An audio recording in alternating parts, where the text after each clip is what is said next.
Hi friends, ಎಲ್ಲರಿಗೂ ನಮಸ್ಕಾರ. ನಾನು ನಿಮ್ಮ Lata. Welcome back to Lata Venkatesh kitchen. ಇವತ್ತು ನಮ್ಮ ಕಿಚನಲ್ಲಿ ಈಸಿಯಾಗಿ ಪುಟಾಣಿ ಕರದಂಟು ಹೇಗೆ ಮಾಡೋದು ಅಂತ ಹೇಳ್ಕೊಡ್ತೀನಿ. ತುಂಬ ರುಚಿಯಾಗಿರುತ್ತೆ, ತುಂಬ ಮೃದುವಾಗಿರುತ್ತೆ. ಮಕ್ಕಳು ತುಂಬ ಇಷ್ಟಪಟ್ಟು ತಿಂತಾರೆ. 20 ನಿಮಿಷದಲ್ಲೇ ಮಾಡ್ಕೊಬೋದು ಈ ಕರದಂಟನ್ನ. ಹಾಗಾದರೆ ಹೇಗೆ ಮಾಡೋದು ಅಂತ ನೋಡೋಣ ಬನ್ನಿ. ಮೊದಲು ನಾವು ಪಾಕನ ರೆಡಿ ಮಾಡ್ಕೊಳ್ಳೋಣ. ಈಗ ಒಂದು ಗ್ಯಾಸ್ ಸ್ಟವ್ ಮೇಲೆ ಒಂದು ಪಾತ್ರೆ ನೀಡಿ 1 kg ಆಗಷ್ಟು ಸಕ್ಕರೆ ಹಾಕಿ, 1 kg ಪುಟಾಣಿಗೆ 1 kg ಆಗಷ್ಟು ಸಕ್ಕರೆ ಹಾಕಬೇಕು. ಈಗ ನಾನು 1 kg ಆಗಷ್ಟು ಸಕ್ಕರೆ ಹಾಕಿದ್ದೀನಿ. ಆ ಸಕ್ಕರೆ ಮುಳುಗಷ್ಟು ನೀರು ಹಾಕಿ, ಜಾಸ್ತಿನೇ ಹಾಕಿ, ನೀರು ಕಡಿಮೆ ಹಾಕಬೇಡಿ. ಜಾಸ್ತಿ ಹಾಕಿದರೆ ಸ್ವಲ್ಪ ಕುದಿಸ್ಕೋಬೋದು, ಕಡಿಮೆ ಹಾಕಿದರೆ ಒತ್ತೋಗಿರೋ ಸ್ಮೆಲ್ ಬಂದುಬಿಡುತ್ತೆ. ಇವನ್ ಜಾಸ್ತಿ ನೀರು ಹಾಕಿದ್ರೂ ಸ್ವಲ್ಪ ಚೆನ್ನಾಗಿ ಮೃದುವಾಗಿ ಬರುತ್ತೆ ಕರದಂಟು. ಸ್ವಲ್ಪ ಹಾಗಾಗಿ ಜಾಸ್ತಿನೇ ನೀರು ಹಾಕಿ, ಸಕ್ಕರೆ ಮುಳುಗೋ ಆಗಷ್ಟು ನೀರು ಹಾಕಿ ಈಗ ಒಂದು 7ರಿಂದ 8 ನಿಮಿಷ ಆಗಷ್ಟು ಚೆನ್ನಾಗಿ ಕುದಿಸ್ಕೊಳ್ಳಿ. ನೋಡಿ ನಾನು ಯಾವ ಥರ ಕುದಿಸ್ತಿದ್ದೀನೋ ಸೇಮ್ ಅದೇ ಥರ ಚೆನ್ನಾಗಿ ಕುದಿಸ್ಕೊಳ್ಳಿ. ಈಗ ಪಾಕ ಚೆನ್ನಾಗಿ ರೆಡಿಯಾಗಿದೆ. ನೋಡಿ, ಒಂದು ಪ್ಲೇಟ್ ತೊಗೊಳ್ಳಿ. ಈ ಥರ ಹಾಕಿದರೆ ಹರಿದಾಡಬಾರ್ದು ಸಕ್ಕರೆ, ಆ ಥರ. ನೋಡಿ, ನಾನು ರೆಡಿಯಾಗಿದೆ ಪಾಕ. ಈಗ ಒಂದು ಸ್ವಲ್ಪ ಕೂಲ್ ಆಗೋಕ್ಕೆ ಬಿಡಿ. ಈ ಥರ ಕೂಲ್ ಆಗೋಕ್ಕೆ ಬಿಟ್ಟರೆ ಹಿಟ್ಟು ಗಂಟು ಕಟ್ಟೋದಿಲ್ಲ. ಬಿಸಿಯಲ್ಲಿರ್ಬೇಕಾದ್ರೆ ನಾವು ಹಾಕಿದರೆ ಗಂಟು ಆಗಿಬಿಡುತ್ತೆ. ಸ್ವಲ್ಪ ಕೂಲ್ ಆಗೋಕ್ಕೆ ಬಿಡಬೇಕು ಪಾಕನ. ಈಗ ನೋಡಿ, ಕೂಲ್ ಆಗಿದೆ. ಈಗ ಒಂದು 2 ಟೇಬಲ್ ಸ್ಪೂನ್ ಆಗಷ್ಟು ಏಲಕ್ಕಿ ಪುಡಿ ಹಾಕಿ, ನಾನು ಸ್ವಲ್ಪ ಏಲಕ್ಕಿ ಪುಡಿ ಜಾಸ್ತಿನೇ ಹಾಕಿರಿ, ಫ್ಲೇವರ್ ಚೆನ್ನಾಗಿ ಬರುತ್ತೆ. ಈಗ ಪುಟಾಣಿ ಪುಡಿನ ಹಾಕ್ತಾ ಹೋಗಿ ಮಿಕ್ಸ್ ಮಾಡ್ತಾ ಇರಿ. ಗಂಟು ಆಗಲಾರ್ದೆ ಚೆನ್ನಾಗಿ ಮಿಕ್ಸ್ ಮಾಡಿ. ನೋಡಿ ನಾನು ಯಾವ ಥರ ಮಿಕ್ಸ್ ಮಾಡ್ತಿದ್ದೀನೋ ಸೇಮ್ ಅದೇ ಥರ ಮಿಕ್ಸ್ ಮಾಡ್ಕೊತಾ ಹೋಗಿ.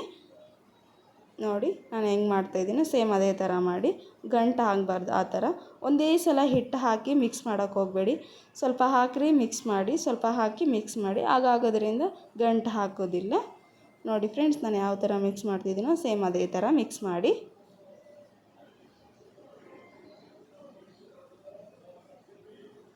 ನೋಡಿ, ಮತ್ತೆ ಹಿಟ್ಟು ಹಾಕಿ ಮತ್ತೆ ಮಿಕ್ಸ್ ಮಾಡ್ಕೊಳ್ಳಿ. ಅದು ಗಟ್ಟಿ ಆಗೋ ತನಕ ಚೆನ್ನಾಗಿ ಹಾಕಬೇಕು.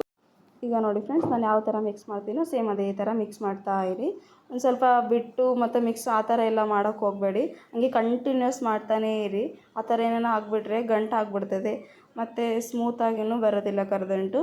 ಸೊ ಈ ಥರ ಮಾಡ್ತಾ ಇರಿ, ಕಂಟಿನ್ಯೂಸ್ ಮಾಡ್ತಾನೇ ಇರಿ. ನೋಡಿ ನಾನು ಯಾವ ಥರ ಮಾಡ್ತಿದ್ದೀನೋ ಸೇಮ್ ಅದೇ ಥರ ಮಾಡಿ.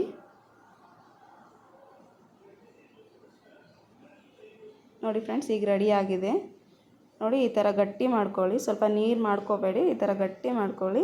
ನೀರು ಮಾಡ್ಕೊಂಬಿಟ್ರೆ ಮತ್ತೆ ಚೆನ್ನಾಗಿ ಬರೋಂಗಿಲ್ಲ. ಗಟ್ಟಿನೇ ಮಾಡ್ಕೊಳ್ಳಿ. ಈಗ ರೆಡಿಯಾಗಿದೆ ಅಲ್ವಾ. ಈಗ ಒಂದು 2 ಟೇಬಲ್ ಸ್ಪೂನ್ ಆಗಷ್ಟು ಆಯಿಲ್ ಹಾಕಿ, ಪ್ಲೇಟ್ಗೆ ಹತ್ರ ನಿಮ್ಗೆ ಎಲ್ಲಿ ಬೇಕೋ ಅಲ್ಲಿ ಹಾಕ್ಕೊರಿ. ನಾನಾದರೆ ಬಂಡೆಗೆ ಹಾಕ್ಕೊತಾ ಇದ್ದೀನಿ. 2 ಟೇಬಲ್ ಸ್ಪೂನ್ ಆಗಷ್ಟು ಆಯಿಲ್. ಈ ಥರ ಎಲ್ಲ ಚೆನ್ನಾಗಿ ಮಾಡ್ಕೊಳ್ಳಿ. ಒಂದು ಕೊಬ್ಬರಿ ಬಟ್ಲನ್ನ ಚೆನ್ನಾಗಿ ತುರಿದು ಇಟ್ಕೊಳ್ಳಿ, ಅದ್ರ ಮೇಲೆ ಹಾಕೋಕ್ಕೆ ಬರುತ್ತೆ. ಈಗ ಮೊದಲೇ ರೆಡಿ ಮಾಡಿ ಇಟ್ಕೊಂಬಿಡಿ. ಮತ್ತು ಆಮೇಲೆ ಹಾರಿದ ಮೇಲೆ ಹಾಕೋಕ್ಕೆ ಹೋದರೆ ಕೊಬ್ಬರಿ ಎಲ್ಲ ಉದುರಿ ಬಂದುಬಿಡುತ್ತೆ. ಈಗ ನೋಡಿ, ರೆಡಿಯಾಗಿತ್ತಲ್ವ, ಇದನ್ನು ಬಂಡೆ ಮೇಲೆ ಹಾಕಿ. ನೋಡಿ, ನಾನು ಸಡನ್ಲಿ ಹಾಕಿ ಸ್ವಲ್ಪ ತಿಟ್ಟು ಹಂಗೆಲ್ಲ ಮಾಡೋಕ್ಕೆ ಹೋಗಬೇಡಿ, ಮತ್ತು ಗಟ್ಟಿ ಆಗಿಬಿಡುತ್ತೆ ಕರಿದಂಟು. ಈಗ ಒಂದು ಲತ್ತಣಿಕೆ ತೊಗೊಂಡು ಅದನ್ನು ಚೆನ್ನಾಗಿ ಸೇಮ್ ನಾವು ಚಪಾತಿ ಹೆಂಗೆ ಮಾಡ್ಕೊತೀವೋ ಆ ಥರ ಮಾಡ್ಕೊಳ್ಳಿ. ಈ ಲತ್ತಣಿಕೆ ತೊಗೊಂಡ್ರೆ ಕೈ ಸುಡೋಂಗಿಲ್ವಲ್ವ. ನಮ್ಗೆ ಯಾವ ಶೇಪ್ ಬೇಕೋ ಆ ಶೇಪನ್ನು ಮಾಡ್ಕೊಬೋದು. ನೋಡಿ ನಾವು ಯಾವ ಥರ ಮಾಡ್ತಿದ್ದೀನೋ ಸೇಮ್ ಅದೇ ಥರ ಮಾಡ್ಕೊಳ್ಳಿ. ನಿಮ್ಗೆ ಎಷ್ಟು ದಪ್ಪ ಬೇಕಾಗುತ್ತೋ ಅಷ್ಟು ದಪ್ಪ ಮಾಡ್ಕೊಳ್ಳಿ. ನಾನಾದರೆ ಅಷ್ಟು ದಪ್ಪ ಮಾಡಲ್ಲ, ತೆಳ್ಳಗೆ ಮಾಡ್ಕೊತೀನಿ. ಆಗ ತಿನ್ನೋಕ್ಕೂ ಸ್ವಲ್ಪ ಚೆನ್ನಾಗಿ ಅನಿಸುತ್ತೆ. ಈಗ ಹಂಗೆ ಇಮಿಡಿಯೇಟ್ಲಾಗಿ ಕೊಬ್ಬರಿ ಹಾಕಿಬಿಡಿ, ಯಾಕಂದರೆ ಹತ್ಕೊಳ್ಳುತ್ತೆ. ಅದು ಲೇಟಾಗಿ ಹಾಕಿದರೆ ಉದುರೋಗ್ಬಿಡುತ್ತೆ. ಸೊ ಇವಾಗ ಹಾಕಬೇಕು. ಈಗ ಕೊಬ್ಬರಿ ಹಾಕಿದ್ಮೇಲೆ ಮತ್ತೆ ಅದ್ರ ಮೇಲೆ ಈ ಥರ ಲತ್ತಣಿಕೆಯಿಂದ ಚೆನ್ನಾಗಿ ಇದು ಮಾಡ್ಕೊಳ್ಳಿ. ನೋಡಿ ನಾನು ಯಾವ ಥರ ಮಾಡ್ತಿದ್ದೀನೋ ಸೇಮ್ ಅದೇ ಥರ ಮಾಡ್ಕೊಳ್ಳಿ.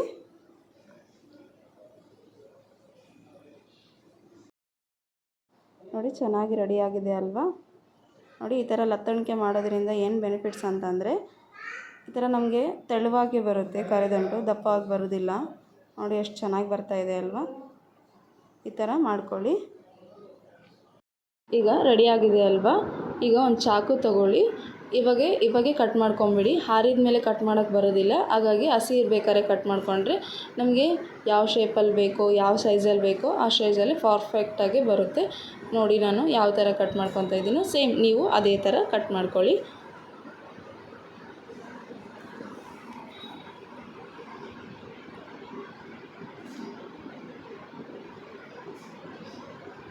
ನಿಮ್ಗೆ ಯಾವ ಸೈಜಲ್ಲಿ ಬೇಕೋ ಆ ಸೈಜಲ್ಲಿ ಕಟ್ ಮಾಡ್ಕೊಳ್ಳಿ. ನನಗೆ ಸ್ಮಾಲ್ ಸೈಜೇ ಬೇಕು, ಹಾಗಾಗಿ ನಾನು ಈ ಥರ ಕಟ್ ಮಾಡ್ಕೊತಾ ಇದ್ದೀನಿ ನೋಡಿ.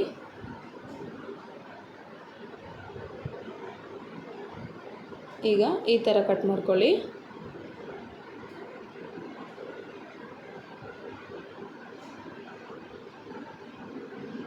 ಸ್ಕ್ವೇರ್ ಶೇಪ್ ಚೆನ್ನಾಗಿ ಬರುತ್ತೆ ನೋಡಿ. ನಾನು ಯಾವ ಥರ ಕಟ್ ಮಾಡ್ತಾಯಿದ್ದೀನೋ ಸೇಮ್ ಅದೇ ಥರ ಕಟ್ ಮಾಡ್ಕೊಳ್ಳಿ ನೀವು.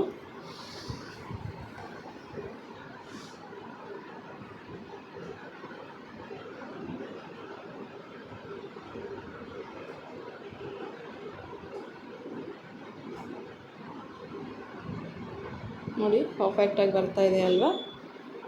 ಈಗ ನೋಡಿ ಎಷ್ಟು ಪರ್ಫೆಕ್ಟಾಗಿ ಬರ್ತಾಯಿದೆ ಅಲ್ವಾ. ನೋಡಿ ಒಂದು 20 ನಿಮಿಷದಲ್ಲಿ ಮಾಡ್ಕೊಬೋದು. ಈ ಕರ್ದಂಟನ್ನ ಈಸಿಯಾಗಿ ಮಾಡ್ಕೊಬೋದು. ತುಂಬ ರುಚಿಯಾಗಿರುತ್ತೆ, ತುಂಬ ಮೃದುವಾಗಿರುತ್ತೆ. ನೋಡಿ ಎಷ್ಟು ಪರ್ಫೆಕ್ಟಾಗಿ ಬರ್ತಾಯಿದೆ. ನೋಡಿ ಎಷ್ಟು ಪರ್ಫೆಕ್ಟಾಗಿ ಬರ್ತಾಯಿದೆ ಅಲ್ವಾ. ಈ ಥರ ಬೇಗ ಕಟ್ ಮಾಡ್ಕೊಳೋದ್ರಿಂದ ಮೃದುವಾಗಿ ಪರ್ಫೆಕ್ಟ್ ಶೇಪಲ್ಲಿ ಕರೆಕ್ಟಾಗಿ ಬರುತ್ತೆ. ಸೊ ಹಾಗಾಗಿ ನಾವು ಹಸಿ ಇರಬೇಕಾದ್ರೆ ಚೆನ್ನಾಗಿ ಕಟ್ ಮಾಡ್ಕೊಬೇಕು. ನೋಡಿ ಚೆನ್ನಾಗಿ ಬರ್ತಾಯಿದೆ ಅಲ್ವಾ. ಓಕೆ ಫ್ರೆಂಡ್ಸ್, ನೀವು ಒಂದು ಸಲ ನಿಮ್ಮ ಮನೇಲಿ ಟ್ರೈ ಮಾಡಿ ಹೇಗಿದೆ ಅಂತ ನನಗೆ ಕಮೆಂಟ್ ಬಾಕ್ಸಲ್ಲಿ ತಿಳಿಸ್ಕೊಡಿ. Thank you so much friends. ನೋಡಿ ಎಷ್ಟು ಪರ್ಫೆಕ್ಟ್ ಆಗಿದೆ ಅಲ್ವಾ. ನೆಕ್ಸ್ಟ್ ವಿಡಿಯೋದಲ್ಲಿ ಮತ್ತೆ ಸಿಗ್ತೀನಿ. ಲತಾ ವೆಂಕಟೇಶ್ ಕಿಚನ್ಗೆ ಸಬ್ಸ್ಕ್ರೈಬ್ ಮಾಡಿ, ಶೇರ್ ಮಾಡಿ. Thank you so much friends. Bye.